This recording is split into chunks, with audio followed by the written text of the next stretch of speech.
নমস্কার বন্ধুরা, রসবাসে বাঙালিতে আপনাদের স্বাগত। আমি আজ বানাবো ভোলা মাছের ঝাল। ভোলা মাছের ঝাল করার জন্য আমি এখানে 5 পিস টাটকা ভোলা নিয়েছি। প্রথমে আমি মাছটা ম্যারিনেট করে নেব। তার জন্য দিচ্ছি নুন। এবার দেব পরিমাণ মতো হলুদ গুঁড়ো।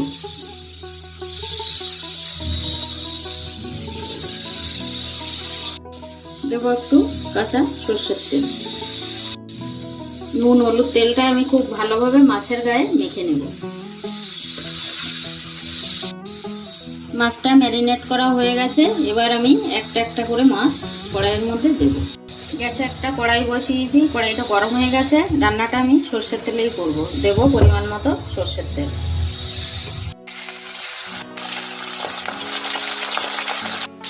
মাছের দু পিঠই আমি ভালোভাবে ভাজা করে নিলাম। এবার আমি তুলে নেব। বাকি মাছগুলো এভাবে ভাজা করে নেব।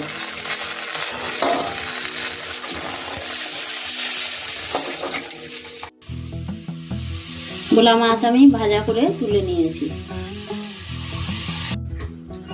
মশলার উপকরণগুলো বলছি। ফোড়নের জন্য নিয়েছি কালো জিরা, নুন, হলুদ, সর্ষে, পোস্ত, কাঁচা পাকা লঙ্কা আর কয়েক কোয়া রসুন দিয়ে একসঙ্গে একটা মিহি পেস্ট করে নিয়েছি। দুটো চেরা কাঁচা লঙ্কা আছে আর একটা টমেটো।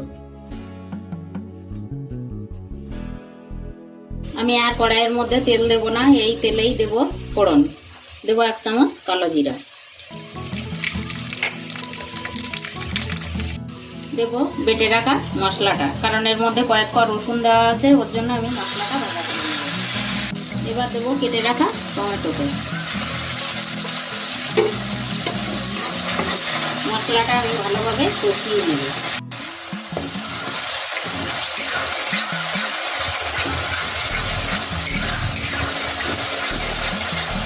মশলাটার মধ্যে আমি দেব স্বাদ মতো নুন, পরিমাণ মতো হলুদ গুঁড়ো।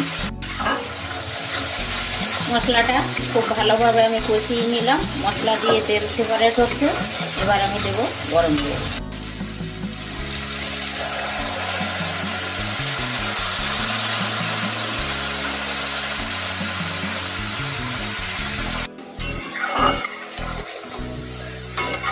গরম জল দেওয়ার জন্য ঝোলটা কিন্তু ফুটে উঠেছে। এবার আমি দেব ভেজে রাখা মাছগুলো। মাছগুলো আমি একটা একটা করে দিয়ে দেব।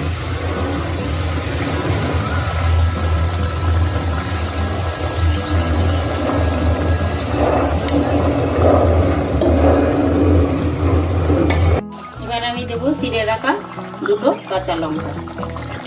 মাছটা আমি 5 মিনিট ঢাকা দিয়ে ফুটিয়ে নেব। 5 মিনিট হয়ে গেছে, আমি ঢাকনাটা খুলবো। বন্ধুরা, ভোলা মাছের ঝালটা কিন্তু অলমোস্ট হয়ে গেছে। আর এটা এত সুন্দর কালার এসছে, কাঁচা পাকা লঙ্কা এবং টমেটোর জন্য কালারটাও কিন্তু দুর্দান্ত এসছে। ভোলা মাছের ঝালের ভিডিওটা আপনাদের যদি ভালো লেগে থাকে অবশ্যই লাইক, কমেন্ট, শেয়ার করে আমার পাশে থাকবেন। আর আমার চ্যানেলের নতুন বন্ধু হলে একটা সাবস্ক্রাইব করার অনুরোধ রইল।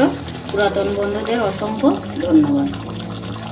এবার আমি গ্যাসটা অফ করে দিচ্ছি এবং সার্ভ করে আপনাদের দেখাবো।